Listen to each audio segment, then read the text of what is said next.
Mesdames, Messieurs, bienvenue à tous. L'actualité économique mondiale, c'est dans votre programme La Minute de l'économie. À la une de cette édition, Yaoundé, capitale des experts de la finance, une conférence économique internationale va réunir industriels, entrepreneurs, institutionnels et financiers venus de l'Afrique et du monde entier dans le but d'approfondir les opportunités considérables d'investissement au Cameroun. Obtenir de l'or à partir des matériaux électroniques, cela est possible avec le recyclage des déchets électroniques, une initiative qui présente également l'avantage de contribuer à la protection de l'environnement. C'est le dossier spécial de la rédaction. Voilà pour le sommaire. Une fois de plus, bienvenue à tous. Ouvrons ce programme par cette actualité. Diversité alimentaire après le poivre de Penja et le miel d'Oku. L'émulsion est autour du kilichi de Ngaoundéré, viande séchée et pimentée, nappée d'arachide écrasée. Très prisé dans cette partie septentrionale du Cameroun, le kilichi pourrait bientôt être labellisé dans le cadre du programme d'appui à la mise en place des indicateurs géographiques IG de l'Organisation africaine pour la propriété intellectuelle OAPI, financée par l'AFD. L'ambassadrice de France au Cameroun, Christine Robinson, qui vient d'assister à la signature de la convention de financement de la deuxième phase de ce programme entre l'AFD et l'OAPI pour un montant d'environ 2 milliards de francs CFA, a souhaité que ce produit camerounais, précisément celui fabriqué dans la ville de Ngaoundéré dans la région de l'Adamawa, soit parmi les bénéficiaires du label IG dans le cadre de cette seconde phase du programme. Pour rappel, le Cameroun fut déjà le plus grand gagnant de la première phase du programme. Sur les 3 produits labellisés à cette occasion, le secteur agro-pastoral camerounais avait aligné 2 produits, le miel d'Oku produit dans la région du Nord-Ouest et le poivre de Penja dont le prix du kilogramme est depuis lors passé de 5 000 à 16 000 francs CFA. Le Cameroun a le deuxième budget le plus élevé rang obtenu au classement 2016 des pays de la zone franque en fonction des budgets nationaux avec 4 235 milliards de francs CFA. Le dit classement est dominé par la Côte d'Ivoire dont le budget 2016 s'élève à 5 813 milliards de francs CFA. Les 2 pays sont suivis par le Congo, le Gabon, le Mali et le Burkina Faso. Rapporter le budget à la population des États permet de mettre en perspective l'effet volume et de mesurer que représente la ressource budgétaire en proportion de la démographie des pays. La zone franc, rappelons-le, regroupe 14 pays dont la monnaie, qui est le franc CFA, bénéficie d'un taux de change fixe avec l'euro en échange de dépôt par les États membres de 50% de leurs réserves extérieures au Trésor français. Ces pays sont réunis au sein de 2 espaces. L'Union économique et monétaire ouest-africaine qui regroupe le Bénin, le Burkina Faso, la Côte d'Ivoire, la Guinée-Bissau, le Mali, le Niger, le Sénégal et le Togo, et la Communauté économique et monétaire d'Afrique centrale qui, elle, réunit le Cameroun, la Centrafrique, le Congo, le Gabon, la Guinée équatoriale et le Tchad. Yaoundé, capitale des experts de la finance, en le disant en titre, une conférence économique internationale y est prévue du 17 au 18 mai prochain sous le thème « Investir au Cameroun, terre d'attractivité ». La rencontre verra la présence des industriels, des entrepreneurs, des institutionnels et des financiers venus de l'Afrique et du monde entier ayant un intérêt pour le Cameroun dans le but d'approfondir les opportunités considérables d'investissement du pays. La conférence s'attachera à trouver des solutions pragmatiques pour améliorer les conditions d'investissement au Cameroun et présentera l'immense potentiel économique du pays à travers ses projets les plus emblématiques, fort d'un taux de croissance annuel de 5%, de réformes à entreprises pour améliorer le climat des affaires et d'une diversification économique en marche.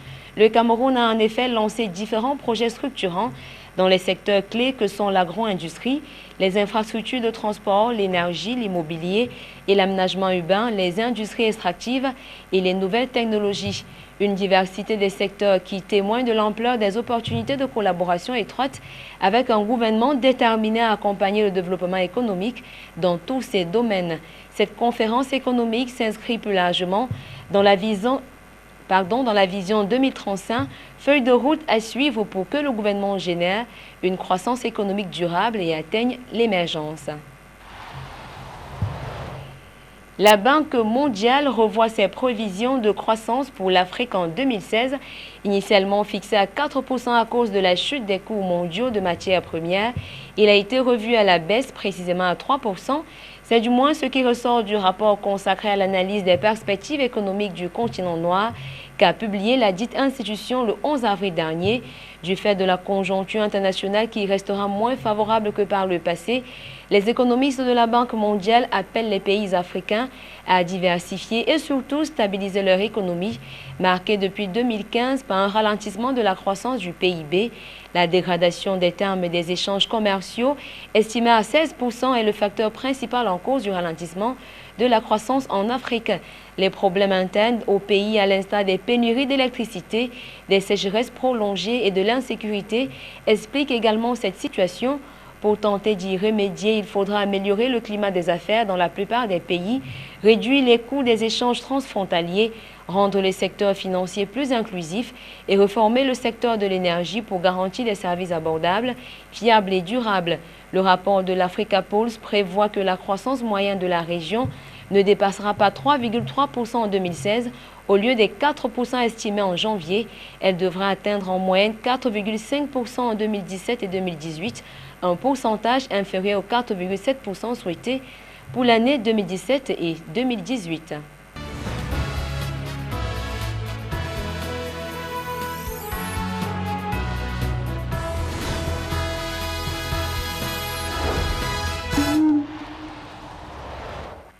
L'information économique au-delà de nos frontières, la rédaction a décidé de marquer un point d'arrêt sur une activité plutôt intéressante. Comment obtenir de l'or à partir des matériaux électroniques grâce au recyclage des déchets électroniques, une opération qui contribue également à la protection de l'environnement. Reportage.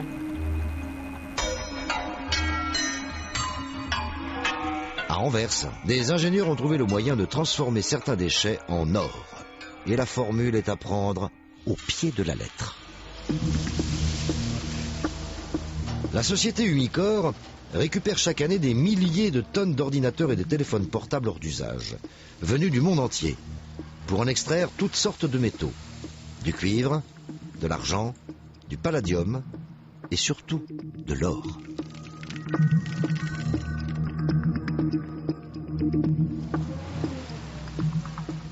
Nous traitons plus ou moins 30 000 tonnes de déchets électroniques, des cartes mères, des GSM, des composants, des connecteurs, tout ça. Si on prend des connecteurs ici, les points de connexion sont dorés, alors il y a de l'or dedans, c'est assez facile pour reconnaître ça. Les ingénieurs d'Umicore ont développé des technologies complexes pour récupérer les métaux, tout en minimisant les risques. Leurs secrets industriels sont jalousement gardés. Après tout, ils valent de l'or.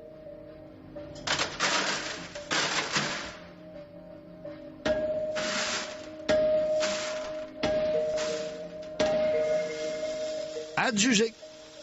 Avec ces quelques coups de marteau, ce sont pas moins de 7 millions d'euros qui s'écoulent du tuyau. Alors ici, la production de l'or des déchets électroniques est à un niveau de plus ou moins 6 tonnes par an. Pour le moment, le prix d'or est très élevé, 25 000 euros par kilogramme. Alors, cela signifie déjà une certaine valeur. 6 000 kilogrammes fois 25 000 euros, c'est impressionnant. Impressionnant, en effet. 150 millions d'euros par an, auquel il faut ajouter le prix de tous les autres métaux précieux récupérés par Umicore. Nos téléphones portables, eux aussi, recèlent de petits trésors. La qualité des GSM au niveau de la contenance de métaux précieux est très intéressante. Si on jette le GSM dans la nature, naturellement, les métaux sont perdus et en quelques circonstances, la batterie peut même exploser. La récupération limite donc les risques pour l'environnement. Et elle a un autre avantage. Le filon des appareils usagés ne risque pas de se tarir. Si on ne fait pas le recyclage, à long terme ou à mi-terme, quelques ressources de métaux seront épuisées. Et à partir de ça, il n'y aura peut-être pas de solution, il n'y a pas de substitut. si on fait le recyclage des déchets électroniques, on arrive à une qualité au niveau de l'or de 300 ou de 350 grammes par tonne. Alors c'est une mine, mais une mine plus riche que la mine en Afrique du Sud par exemple. Ces montagnes de téléphones au rebut valent donc toutes les mines du Transvaal. Mais attention, ne vous improvisez pas vous-même chercheur d'or en brûlant une carte d'ordinateur. Vous vous empoisonneriez, vous et vos voisins avec, pour un résultat nul. Au Ghana, des jeunes inconscients du danger espèrent récupérer les métaux précieux en brûlant des composants. Ils s'intoxiquent avec les dioxines et autres poisons créés par la combustion des plastiques. Une étude a récemment montré qu'ils vivaient rarement au-delà des 25 ans. C'est très important d'avoir un système efficace, pas seulement pour récupérer des métaux, mais aussi pour détruire des dioxines qui sont ou qui peuvent être formées dans la fonte. Même toxiques, nos déchets peuvent valoir leur pesant d'or. Le recyclage est donc doublement utile.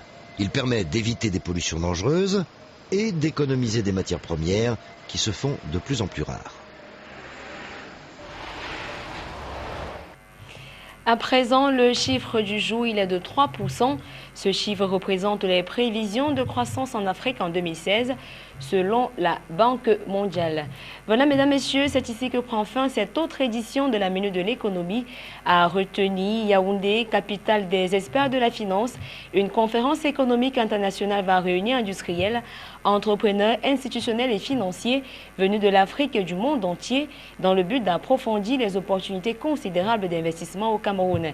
Et puis, obtenir de l'or à partir des matériaux électroniques, cela est possible avec le recyclage des déchets électroniques, une initiative qui présente également l'avantage de contribuer à la protection de l'environnement. C'était le dossier de la rédaction. Mesdames, Messieurs, merci de votre attention et surtout, merci de rester fidèles au programme de KM News 24 qui se poursuivent. Au revoir.